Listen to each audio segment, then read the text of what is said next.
নিঃশর্তে coach এবং কর্তাদের কাছে ক্ষমা চাইলেন টোলগে ওসবে। আপাতত টোলগেকে আরেকটা সুযোগ দিয়েই ড্যামেজ কন্ট্রোলে নামল মোহামেডান স্পোর্টিং।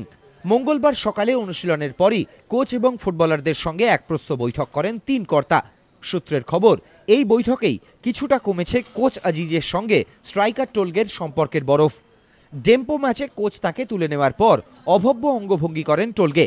এরপরই নিজের রিপোর্টে টোলগে শৃঙ্খলার অভাব এবং অখেলোয়াড়োচিত মনোভাবের তীব্র সমালোচনা করেন কোচ বোলা আজিজ মাসুদ। দলের দুঃসময়ে কর্তারা অবশ্য শুধু টোলগে নয়, চাপ বাড়িয়েছেন কোচ আজিজের ওপরেও। দলের পারফরমেন্সের জন্য কোচকে চরম সীমা দেওয়ার কথা অবশ্য অস্বীকার করছেন কর্তারা। আপাতত চাকরি বাঁচলেও টোলগে আজিজ দুজনের পারফরমেন্সের দিকেই নজর থাকছে সাদা কালো ম্যানেজমেন্টের। এদিকে মঙ্গলবারই এরিক মোরান্ডাকে ছাঁটাই করে দিল মোহনবাগান। তার বদলি হিসেবে এলেন পিয়ারলেসের স্ট্রাইকার ক্রিস্টোফার। বাগান সূত্রে খবর, এখনই করিমের পছন্দের 4 ফুটবলারকে ছাঁটাই করা হচ্ছে না। ফলে আদিল খান নিকোলাওরা আরও কিছুটা সময় পাচ্ছেন। 6ই ডিসেম্বর ইউনাইটেডের সঙ্গে ম্যাচ সবুজ মেরুনের। সেই ম্যাচের দিকে নজর রাখছেন কর্তারা। সোমবার সন্ধে সচিবের বাড়িতে একপ্রস্থ বৈঠক সারেন বাগানের শীর্ষ কর্তারা।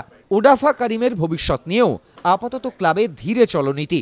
সূত্রের খবর, বৈঠকে আই লিগে দলের সম্ভাবনা নিয়ে বিশেষ আশাবাদী না হলেও ফিড কাপ এবং শিল্ডে সাফল্যের লক্ষ্যে জোর দেওয়ার কথা বলেছেন মরক্কান কোচ।